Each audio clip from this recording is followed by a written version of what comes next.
마태복음 23장 16절부터 24절까지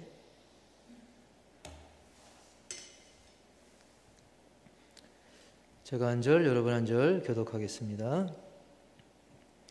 화 있을진저 눈먼 인도자여, 너희가 말하되 누구든지 성전으로 맹세하면 아무 일 없거니와 성전에 금으로 맹세하면 지킬지라 하는도다.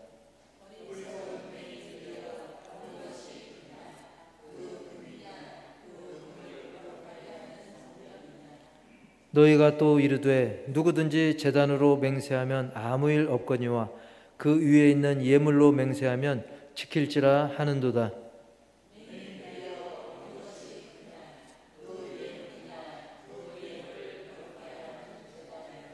그러므로 제단으로 맹세하는 자는 제단과 그 위에 있는 모든 것으로 맹세하며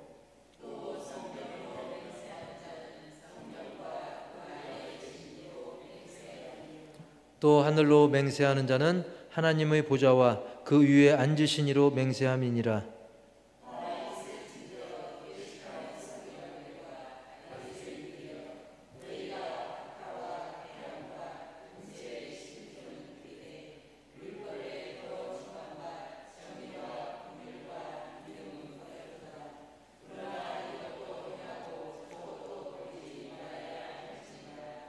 맹인된 인도자여, 하루살이는 걸러내고 낙타는 삼키는 도다. 아멘. 오늘 말씀의 제목은 시작. 눈먼 인도자. 눈먼 인도자. 오늘 말씀에서는 어떤 맹인과 관련해서 맹인을 또 비유하면서 맹인 즉 바리새인들과 서기관들을 눈먼 인도자, 맹인으로 이제 비유하는 그런 내용이 나오는데, 그러다 보니까 이제 안유한 목사님이 떠오르더라고요. 낮은 대로 임하소서의 주인공.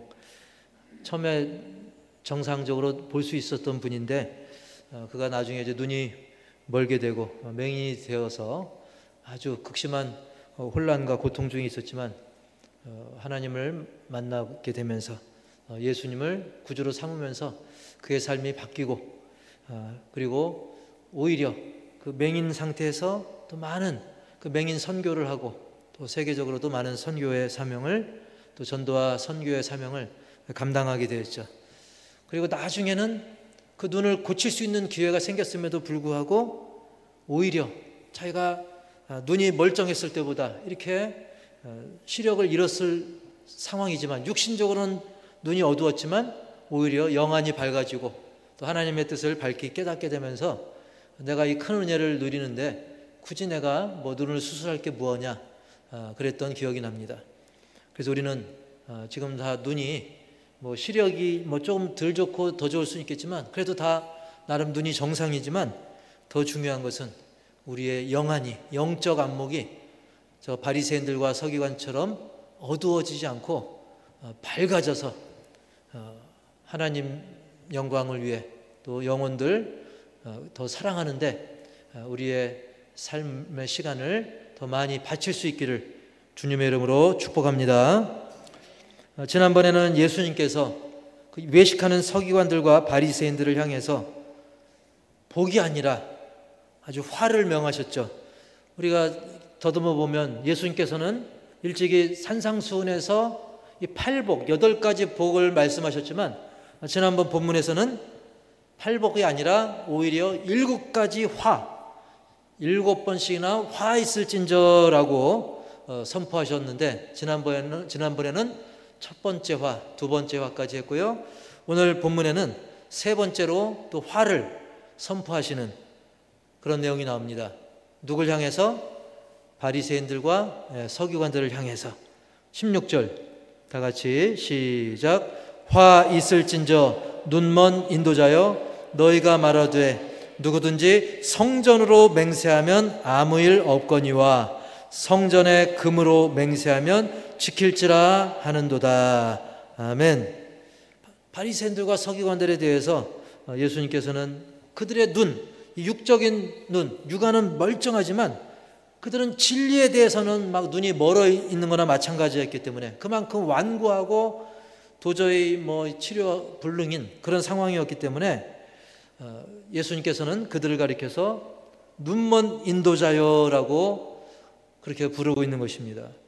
마치 그 개 있죠? 바닷가의 그 개처럼 그 어미개가 그러지 않습니까? 새끼개들 집합시켜 놓고 너희들 나처럼 똑바로 걸어 하면서 자기는 옆으로 걸으면서 자기 새끼들에게는 똑바로 걸으라고 하지 않습니까? 영락없는 그들의 모습이고 더 나아가서는 눈먼 인도자의 그런 상황이라는 것입니다. 정작 자신들도 온전치 못하면서 딴 사람들에게는 우리를 따르라 이렇게 하지만 결국 그들을 따라갔다가는 어디에 도착하게 됩니까? 자기들이나 또 자기를 따르는 자들이나 결국 지옥불을 향하게 되는 그런 상황인 것입니다. 그래서 예수님은 그들을 가리켜서 눈먼 인도자, 맹인으로 비유한 것이죠. 자기들도 엉뚱한 길을 가면서 남들에게는 진리를 가르치고 인도한다라고, 우리를 따르라고, 우리를 본받으라고 말하는 그런 이중성을 그들이 보여주고 있는 것입니다. 눈먼 인도자인 그들은, 그들의 가르침은 아주 그냥 기가 막힙니다. 좋은 의미가 아니라 아주 그냥 기가 막히다는 거예요. 16절 조금 전에 읽었지만 거기 중간에 뭐라고 되어 있습니까? 누구든지 성전으로 맹세하면 아무 일 없거니와. 북한 사투리 일 없습니다 그랬잖아요. 예, 그거하고 비슷한 의미예요. 누군가 맹세할 때 내가 성전을 걸고 맹세한다? 그러면 못 지켜도 된다는 거예요. 맹세해놓고도 일 없다. 내가 성전으로 맹세했지만 안 지켜도 큰 별 볼 일 없다. 그러나 성전이 아닌 무엇으로 맹세하면 성전의 금. 그러니까 성전으로 맹세하는 거는 괜찮아요. 별 효력이 없고. 그러나 성전에 있는 금으로 맹세하면 지켜야 된다. 성전의 금으로 맹세하면 지킬지라 하는도다. 이게 말이 참 궤변이죠. 성전으로 맹세한다.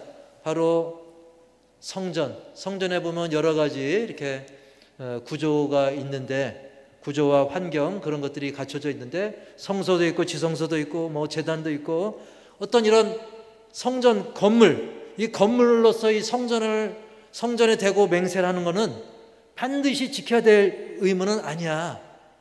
하지만 만약 너희들이 성전이 아닌 성전에 금을 걸고 맹세했다?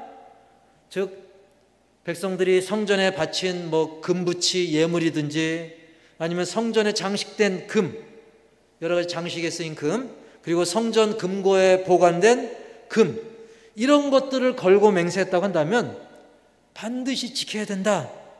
이거 완전히 황금 만능주의 냄새가 풀풀 나는 그런 궤변인 것이죠. 실제로 이 서기관들과 바리새인들의 그 뇌구조, 그 생각을 보면 그들은 어떤 제사의 본질, 참된 예배의 본질, 그건 뭡니까? 하나님을 높이고 하나님을 찬양하는 것. 그거보다는 성전에 장식된 금, 그리고 성전에 들어오고 나가는 그런 물질, 거기에 더 관심이 집중되어 있었던 거죠. 사실 그들은 탐욕스러운 그런 존재였던 것입니다. 그리고 맹세라고 하는 것은 참으로 조심스럽고 신중해야 되죠.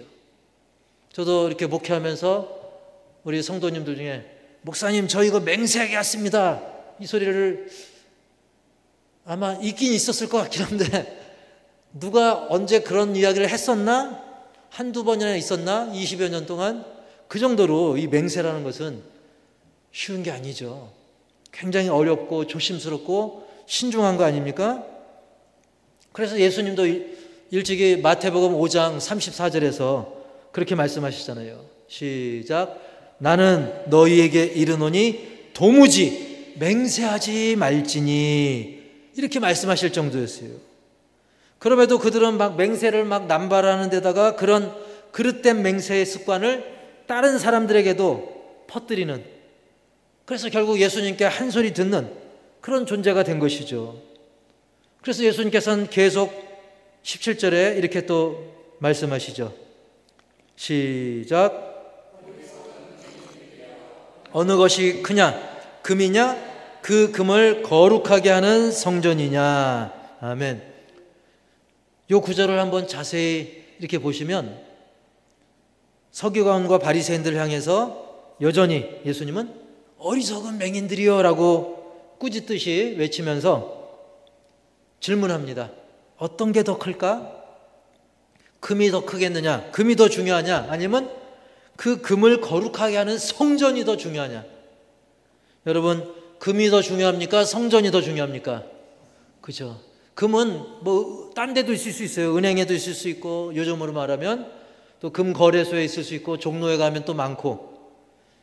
이 꽃도 마찬가지죠. 이 꽃나무도 꽃집에 가면 많잖아요. 근데 꽃집에 파는 꽃하고 여기 성전에 아름답게 이 성전에 어떤 도움이 되도록 여러 가지 유익하도록 성전 분위기, 예배 분위기 등등 거기에 뭐 절대적인 건 아니지만 그래도 여기에 있는 화분이 밖에 있는 꽃나무나 그리고 팔고 있는 꽃집에서 파는 꽃나무하고 다른 의미가 있는 것이죠.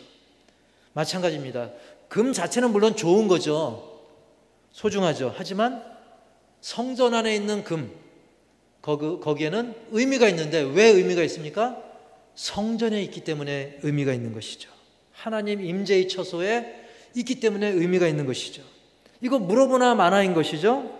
그래서 성전을 금빛 찬란하게 비추어서 하나님의 영광을 표현해주고 그리고 이제 백성들이 바친 금은 어떤 제사장을 위해 또는 뭐 여러 가지 또 구제를 위해 다양하게 또 하나님의 은혜를 여러모로 또 표현하는데 쓰여지는 거 아니겠습니까? 어쨌든 그럼에도 불구하고 금이 좋은 건 사실이지만 그거는 재료에 불과하죠. 그래서 성전 자체보다는 당연히 덜 중요한 것입니다. 하지만 이 마음이 삐뚤어진 마음이 또 어두워진 바리새인들과 서기관들은 성전보다는 반짝반짝 그 금에 더 마음이 쏠려 있는 것입니다. 그래서 성전에 걸고 맹세한 거 그거는 뭐 못 지킬 수도 있지. 그러나 성전에 금을 걸고 했다면 그건 지켜야 돼. 그렇게 이야기했던 것입니다. 사실 성전에 있는 금의 가치라고 하는 것은 그 문방에 있는 거 또는 내 안방에 뭐 숨겨놓은 그런 금, 그거하고는 차원이 다르죠. 물론 금은방 가면 성전에 있는 금보다 더 액수는 높을 겁니다. 그리고 은행에 보관된, 금괴에 보관된 그 금이 훨씬 더 비싸죠. 양도 많고. 하지만 성전에 있는 것은 다른 의미가 있는 거예요. 이 강단도 마찬가지 아니겠습니까? 세상에서는 뭐 이런 더 멋있는 테이블도 많이 있죠. 더 멋있는 강단이 많이 있죠. 다른 데 가보면. 그러나 이것이 이렇게 교회에 위치해 있고 여기서 말씀이 선포되고 이 성전 안에 있다는 것으로 큰 의미가 있다는 것인데 그 본질, 하나님을 영화롭게 하나님께 영광을 돌리는 거기에 쓰임받는 그 본질을 그들은 놓치고 있는 것이죠. 그래서 예수님은 이제 성전과 금을 비교해 주셨고 이번에는 제단 아시죠? 제단, 제물을 올려놓는 그 제단과 그 위에 있는 예물을 또한 비교해서 또 말씀해 주십니다. 18절 시작. 너희가 또 이르되 누구든지 제단으로 맹세하면 아무 일 없거니와 그 위에 있는 예물로 맹세하면 지킬지라 하는도다. 아멘. 아까 그거 비슷하죠? 성전과 금, 이번에는 제단과 그 위에 올려져 있는 예물. 그래서 제단으로 맹세해놓고 못 지키면 뭐 그럴 수 있지.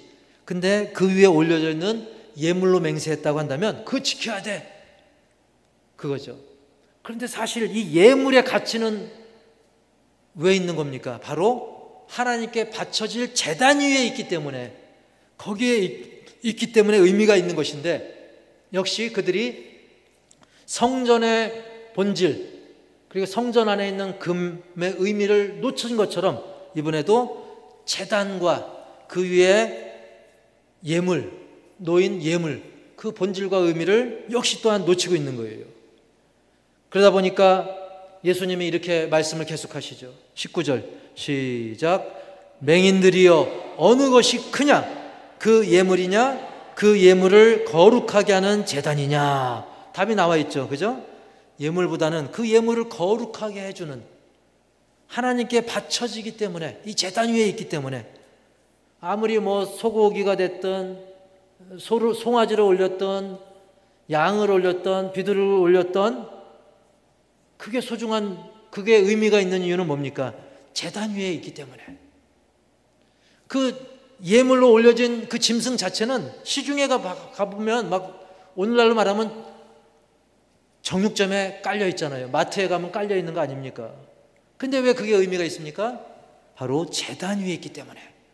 그러나 서기관들과 바리새인들은 제단으로 맹세하는 것보다 그 위에 있는 예물, 그걸로 맹세하는 게 더 중요해. 그건 지켜야 돼. 이렇게 주객이 전도된 것입니다. 어떤 게 더 중요한가? 어떤 것이 크냐? 이걸 꼭 뭐 줄자로 재봐야 아는 거겠습니까? 진짜 중요한 게 뭔가? 그것을 놓쳐서는 안 된다, 그 얘기입니다. 그래서 20절 시작. 제단과 그 위에 있는 모든 것으로 맹세함이요. 아멘. 사실 사람들이 이렇게 맹세할 수 있어요. 나는 제단으로 맹세한다. 말은 그렇게 썼어도 딱 그 제단 자체만으로 맹세한 게 아니라, 사실은 말은 제단으로 맹세했지만 제단도 포함하고 그 위에 있는 제물, 예물까지도 포함해서 다 맹세한 거나 마찬가지라는 거예요. 그걸 막 딱 구분해 가지고 맹세한 게 아니라는 것입니다. 실제로 진심으로 제세하는 자, 진심으로 제세하는 자, 오늘날로 말하면 진심으로 예배하는 자는, 또는 진심으로 맹세하는 자는 비록 말로는 나는 제단으로 맹세했습니다 라고 해도 사실상은 그 제단과 그 위에 있는 제물, 예물도 포함해서 맹세하는 것과 마찬가지라는 거예요. 그걸 막 딱 구분해서 제단 따로, 제물 따로, 뭐 이 화분 따로, 이 종 따로 이렇게 막 구분하고 세분화하고 그렇게 나누지 말라는 것이죠. 중요한 것은 그 마음, 중심, 그 의도, 그게 중요하다는 것입니다. 뭐 어떤 인간의 추측, 계산, 이게 중요한 것이 아니라 하나님과의 인격적 관계에서 영과 진리로 예배드리는, 마음 중심으로 예배드리는, 그래서 그 제물을 올릴 때도 정말 저 제물이 나를 위해, 내가 원래 저렇게 제물 신세가 됐어야 되는데 내 죄 때문에 저 죄 없는 양이 죽었구나, 피를 흘렸구나, 저 죄 없는 송아지가 목이 꺾였구나, 피를 흘리고 내장을 다 빼고, 그 마음이 중요한 거죠. 그래서 21절에도 시작. 또 성전으로 맹세하는 자는 성전과 그 안에 계신 이로 맹세함이요. 서기관과 바리새인들은 성전 걸고 맹세하는 거 별로 중요하지 않은 것처럼 얘기했어요. 오늘날도 많은 사람들 중에는 이 교회 건물 자체 안 중요해 그렇게 얘기하는데 안 중요한 게 아닙니다. 왜냐하면 우리가 물론 건물에도 너무 또 막 매몰돼서는 안 되지만, 성전으로 맹세했다는 것은 이 성전, 여기서 예배가 있고 성도의 교제가 있고 하나님의 은혜의 말씀이 선포되고 세례가 베풀어지고, 이 모든 것을 우리가 다 포괄적으로 다 봐야 되는 것입니다. 그래서 성전으로 맹세한다는 것은 성전뿐만 아니라 그 안에 계시니 바로 우리 하나님으로 맹세하는 것과 마찬가지라는 사실입니다. 그 건물로 딱 끝나는 게 아니라 여기에 임재하시고 복 주시는 하나님을 염두에 두고 맹세하고 하나님을 염두에 두고 예배하는 것이기 때문에, 성전으로 맹세했다고 해서 그거 뭐 별거 아니야, 성전에 금으로 맹세해야 그게 진짜, 이거 완전히 궤변인 것입니다. 22절도 마찬가지죠. 22절 시작. 또 하늘로 맹세하는 자는 하나님의 보좌와 그 위에 앉으신 이로 맹세함이니라. 아멘. 우리 믿는 자가 나는 하늘을 두고 맹세한다 라고 했을 때는 저 하늘에 떠 있는 뭐 구름, 날아다니는 새, 창공, 아름다운 석양, 이런 뭐 하늘 자체, 눈으로 보이는 그 자연을 걸고 맹세한다는 뜻이 아니라 바로 이 온 우주 만물을 다스리시는, 섭리하시는 하나님, 그리고 그 하늘 보좌에 계신 위대한 초월자, 전능하신 하나님을 두고 맹세한다는 그런 의미가 있다는 거예요.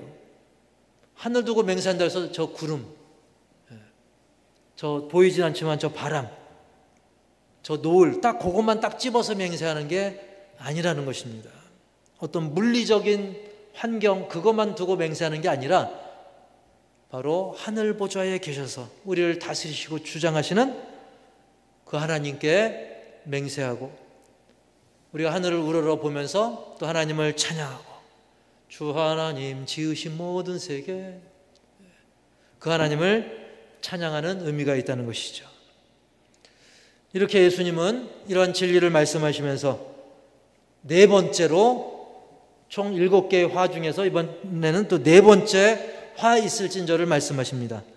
그게 뭐겠습니까? 23절 시작. 화 있을진저 외식하는 서기관들과 바리새인들이여, 너희가 박하와 회향과 근체의 11조는 들이되 율법에 더 중한 바 정의와 긍휼과 믿음은 버렸도다. 그러나 이것도 행하고 저것도 버리지 말아야 할지니라. 아멘. 즉 이 서기관과 바리새인들은 아주 세분된 규정과 전통을 굉장히 중요시하고 그걸 강조하고 막 그것을 가지고 우리는 잘 지키는데 너희는 못 지키냐, 우린 잘 지킨다, 우린 대단하다, 자기들을 높이고 다른 사람들을 비판하는데 그것을 이용하기도 했던 것이죠. 그러나 거기에 담겨있는 근본 정신이 뭡니까? 저기 나오죠. 율법에 더 중한 바, 더 중요한 정의, 긍휼, 믿음, 이거는 도외시한다는 거예요. 즉 마음 중심은 정의롭지 못하고 긍휼한 마음도 실천하지 못하고 진정 말씀을 온전히 믿는 그 믿음, 실천하는 믿음도 없고 그거는 버려버리면서 우린 11조를 너무 확실하게 해. 박하, 회양, 근체, 그런 식물들의 정확한 그 11조까지 우리는 정확하게 한다. 근데 그 11조에 담긴 그 정신이 있잖아요. 하나님이 원하시는 거, 딱 10분의 1을 구별하는 것도 중요하지만 그 구별함에 있어서 어떤 마음이 있어야 되느냐, 그거를 말씀하시는 거예요. 우리가 하나님 앞에 뭔가를 드릴 때는 거기에는 그 정신이 깃들어져 있어야 된다는 거죠. 정의, 긍휼, 믿음. 그래서 예수님께서는 율법의 어떤 근본 정신, 그것을 강조하시면서 또 동시에 뭐라고 합니까? 이것도 행하고 저것도 버리지 말아라. 즉 너희들 세부조항까지 잘 지키잖아. 그걸 지키지 말라는 뜻은 아니다. 그것만 지키지 말고 그것도 지키면서 근본 정신, 정의, 긍휼, 믿음 둘 다 지켜야 된다. 그 얘기인 것입니다. 자, 예수님께서는 이 근본 정신을 강조하셨다고 해서 어떤 형식, 세부조항을 멸시한 것은 아닙니다. 그것을 우리가 마태복음 5장 17절에서 알 수 있거든요. 시작. 내가 율법이나 선지자를 폐하러 온 줄로 생각하지 말라. 폐하러 온 것이 아니요 완전하게 하려 함이라. 아멘. 단 그 바리새인들과 서기관들은 오히려 치우쳤기 때문에 문제였던 거예요. 막 그 세부 조항 이런 거에 막 거기에 너무 매몰돼 가지고 근본은 놓쳤기 때문에 문제인 것이지, 예수님께서는 율법, 선지자 그것들을 닫고 그냥 근본만 지키면 된다, 내용만 좋으면 된다, 형식은 중요하지 않다, 그게 아니라는 겁니다. 이 물이 중요하지만 물을 담고 있는 이 그릇도 중요하지 않습니까? 제가 여기서 이걸 마시는데 소주잔에 이걸 넣어, 여기서 소주잔을 가지고 물을, 소주잔은 괜찮아, 담긴 물이 중요하지, 그렇다고 강단에서 소주잔으로 먹으면 되겠습니까? 그렇지 않죠. 이 형식도 중요한 거예요. 다만 그들은 배보다 배꼽이 컸고 근본은 놓치면서 엉뚱한데 힘을 쏟았기 때문인 것이죠. 두 남녀가 사랑하면 뭐 웨딩드레스가 뭐가 중요해? 턱시도가 뭐가 중요해? 사랑만 있으면 되지. 그리고 교회에서 결혼식을 하는데 만약에 둘 다 수영복을 입고 와서 한다. 그건 안 되는 거죠. 그 형식도 중요하다는 겁니다. 다만 그 근본을 놓치지 않고 형식도 하나님이 원하신 뜻대로 우리가 갖추는 것이 중요하다는 사실입니다. 11조도 마찬가지죠. 11조는 정말 내 소유에 대한 그 하나님의 주권, 우리가 내 것이라고 주장했지만, 내가 잘해서 돈을 번 것 같지만 하나님이 허락하지 않았으면 우리에게 소득이 있을 수 없죠. 날씨 좀 이렇게 만져주시면, 주변 상황 슬쩍 만져주시면 우리가 그 소득은커녕 쫄쫄 굶을 수밖에 없어요. 모든 주권이 하나님께 있는 거죠. 그래서 내 소득의 10분의 1을 통해서 하나님의 주권을 인정하고, 또 교회에 드린 그 물질이 그리고 교회를 관리하고 유지하는 데 쓰이기도 하고, 또 그 물질 가지고 선교나 여러 가지 이웃들을 위해, 가난한 심령들을 위해, 또 구제에, 다양하게, 또 교육에, 주님의 몸된 교회와 하나님 나라 확장을 위해 쓰이는데 이 11조가 쓰임받는 것이죠. 거기에 내가 참여한다.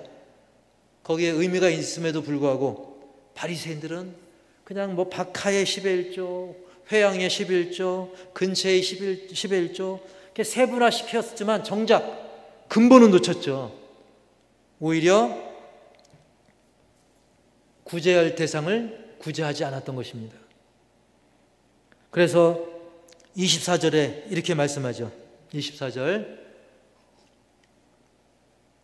시작.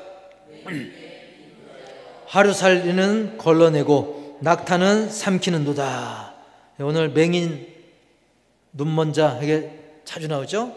맹인된 인도자여, 하루살이는 걸러내고 낙타는 삼키는도다. 이 별거 아닌 이 짜잘한 것은 걸러내면서 반대로 낙타는 삼켜버린다. 자, 이 말이 왜 나왔냐면, 당시 그 지역에는 하루살이가 또 흔했고 가장 또 작은 그 축에 속했는데, 이 작은 하루살이 마치 여러분 집안의 그 날파리처럼 정말 이게 음식에 막 자꾸 막 가끔 빠져 있고 골치 아프잖아요. 저도 집에서 커피 딱 내려놨는데 식었을 때 그 틈으로 그냥 이게 날파리 빠져 있고 그러면 그 날파리채 먹을 수 있겠어요? 정말 귀찮습니다. 근데 당시에 팔레스타인 그 지역에서는 이 하루살이가 귀찮게 포도주통에 막 날아들어서 빠지는 일이 흔했습니다. 그러면 위생상도 그렇고, 특히 이 하루살이는 이 부정스러운 곤충으로 취급됐기 때문에 혹시라도 이 부정한 걸 먹게 될까봐 조심스럽게 어떤 채나 천으로 이 하루살이를 걸러냈습니다. 이 하루살이 이 작은 걸 걸러냈다는 거예요. 반면에 그 하루살이에 비하면 낙타는 이 부정한 것들 중에서는 하루살이와는 비교가 안 될 정도로 큰 동물이죠. 이 질문하면 바보죠. 이거 하루살이가 큽니까? 낙타가 큽니까? 이거 물으나만 하죠. 우리 레위기 11장 4절에 보면 낙타를 부정한 짐승으로 묘사한 내용이 나옵니다. 시작. 새김질하는 것이나 굽이 갈라진 짐승 중에도 먹지 못할 것은 이러하니 굽이 갈라지지 아니하였으므로 너희에게 부정하고. 아멘. 낙타는 너희에게 부정하다. 그런데 놀랍게도 이 하루살이는 걸러내면서 낙타는 꿀꺽했다. 실제로 그들이 부정한 동물인 낙타를 잡아서 요리해 먹었다, 그 뜻이 아니라, 이거는 뭐 누가 봐도 낙타는 눈에 잘 띄죠. 하루살이와는 다르게 이렇게 누가 봐도 크고 분명하고 근본적이고 아주 중요하고 규모 있는 이 중요한 이 원칙, 예수님이 말씀하신, 하나님이 말씀하신 이런 모든 율법의 대원칙, 하나님 말씀의 큰 원칙, 낙타처럼 큰 원칙은 서슴지 않고 그들이 범했다는 거예요. 솔직히 하루살이는 우리가 살면서 우리가 부지 중에 실수로 먹을 수도 있어요. 실수로 입에 들어갈 수 있습니다. 하품하다가도 뭐가 쏙 들어갈 수도 있습니다. 그리고 입 벌리고 자다가 들어갈 수도 있는 것입니다. 실제로 미국 그 농무부하고 식품 및 농업기구 그 기관에서 연구한 바에 따르면 한 사람이 평생 동안 1인당 적게는 500g에서 많게는 1kg 정도의 벌레를 먹는다고 합니다. 그것이 어떤 식품 가공물에 식용 어떤 그 식용 벌레가 있어서 먹기도 하지만 그 중에 아주 적은 비율로서 우리가 의식하지 못하는 사이에, 예를 들면 아기 때, 아기가 자고 있는데 이렇게 벌레 같은 게 입으로 들어갈 수도 있는 거거든요. 그리고 어른들도 입 벌리고 자다가 뭐가 들어가면 냠냠냠 하면서 음냠냠 하면서 들어갈 수도 있는 것이죠. 즉 하루살이에 해당하는 것은, 이것은 우리가 비교적 사소한 문제, 사소한 실수, 아차 하는 순간에 범할 수 있는 그런 잘못들이라 할 수가 있는 것입니다. 그런 것에 비유할 수 있어요. 예를 들면 신호등 앞에서 이렇게 휴대폰을 이렇게 보고 있는데 누가 빨간불인데 건너는 거예요. 근데 나는 휴대폰을 보고 있느라 앞사람 가니까 뚝 따라가다 보니까 누가 빵 거리네. 딱 보니까 이거 빨간불이네. 나도 모르게 이렇게 실수할 수 있는 그런 사소한 잘못일 수 있는 것이죠. 반면 낙타는 어떻습니까? 하루살이하고 비교할 수 없는, 예를 들면 예수님께서 율법사와의 대화에서 이런 말씀을 하셨죠. 여러분 기억하십니까? 우리가 불과 몇 주 전에 나눴던 말씀 중에 있었죠. 마태복음 22장 36, 37, 38 세 구절 시작. 선생님, 율법 중에서 어느 계명이 크니까? 예수께서 이르시되 내 마음을 다하고 목숨을 다하고 뜻을 다하여 주 너의 하나님을 사랑하라 하셨으니 이것이 크고 첫째 되는 계명이요. 이렇게 큰 대원칙, 아주 큰 계명이죠. 근데 예수님은 이어서 두 번째 또 말씀하십니다. 39절 40절 시작.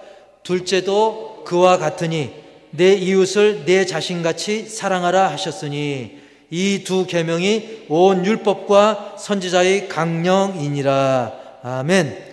이 둘째도 첫째 계명과 다를 바 없다. 동일한 계명이다. 즉 첫째로 큰 계명은 하나님을 사랑하는 거죠. 두 번째 계명은 말이 두 번째지 사실 그거나 이거나 똑같은 거야. 똑같이 큰 거야. 근데 뭐냐면 내 이웃을 내 자신같이 사랑하라. 이 두 가지가, 하나님 사랑과 이웃 사랑이 사실은 온 율법 그리고 온 선지자가 선포한 이 말씀의 강령이다라고 이야기하는 것입니다. 이 강령이라고 하는 것은 큰 대원칙을 말하는 거예요. 큰 근본 줄거리를 말하는 것입니다. 그래서 이렇게 굳이 따져보면 사실은 이 바리새인들과 서기관들은 하루살이는 걸러내면서 사실은 낙타 정도를 삼킨 정도가 아니라 낙타보다 큰 코끼리나 공룡, 그보다도 더 큰 기본 원칙, 그 근본 줄거리를 삼켜버리는 그런 어리석은 자들이었던 것이죠.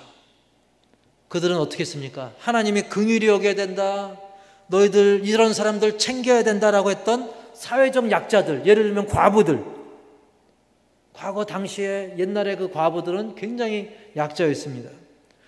그런 과부나 나그네 문 영혼들, 이 천하보다 귀한 한 영혼에 대해서 사랑해야 되는데 이것이 온 율법과 선지자의 강령인데 다른 거는 조목조목 따지면서 이렇게 큰 원칙에 대해서는 무시하고 그런 약자들을 멸시하고 천대하고 뿐만 아니라 잘못된 가르침으로 지옥불로 끌고 가는 그런 모양새였던 것입니다.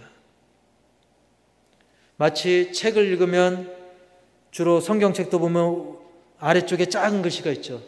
그럼 책을 이렇게 잡다 보면 엄지손가락에 가려진 글씨처럼 이 별거 아닌 것처럼 보이는 이 깨알 같은 글씨,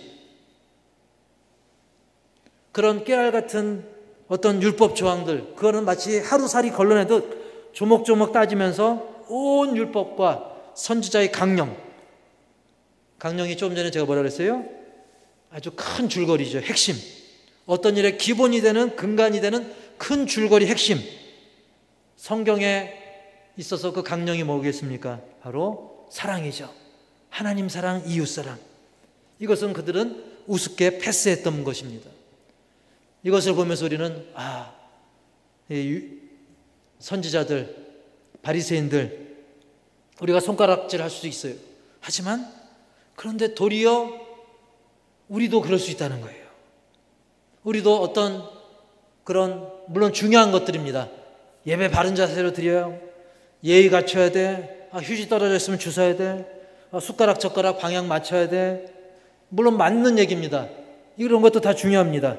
하지만 그것들은 중요하지만 강령까지는 아니죠. 우리가 그런 중요한 것을 이야기하는 것 자체가 잘못은 아닙니다. 하지만 그런 세부적인 걸 가지고 천하보다 귀한 영혼에 대해서 우리가 그런 잣대로 잘못 판단하거나 그들로 하여금 실족해 한다고 한다면 그거는 우리가 되짚어 봐야 한다는 것입니다. 실제로 서기관과 바리새인들은 주변의 문영혼들을 정말 함부로 이런 조항들을 가지고 짓밟기도 했고 심지어는 예수님까지도 집어삼키려고 했잖아요. 다른 사람뿐만 아니라 예수님까지도 집어삼키려고 끊임없이 집요하게 애쓰는 모습을 보였다. 이것을 우리는 거울로 삼아서 우리 또한 중요한 판단에 앞서서 과연 뭐가 더 중요한가? 뭐가 율법과 선지자의 강령인가? 이것을 꼭 스스로에게도 질문할 수 있기를, 그런 사람이 되어야 될 줄 믿습니다. 그래서 과연 이거 하루살인가? 이거 낙타인가? 그리고 예수님이 오늘 아주 그들에게 자주 표현했던 말씀, 맹인, 눈먼 자. 혹시 나의 영적 시력이 어느 정도인가? 나의 영적 시력이 백내장 수준인가? 녹내장 수준인가? 안검하수인가? 아니면 더 심각한 맹인의 상태인가? 영적 안목이.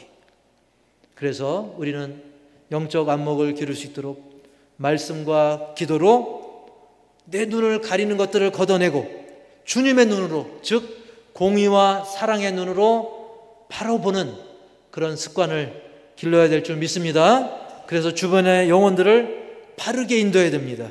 그래서 과거 아담과 하와가 죄 짓는데 눈이 밝아졌다고 한다면 우리는 하나님의 그 사랑, 하나님 사랑과 이웃 사랑의 영적 안목이 넓어지고 영적 시력이 높아져 가지고 이제는 눈먼 인도자가 아니라 길눈 밝은 그런 영적 가이드가 다 되기를 주님의 이름으로 간절히 축복합니다.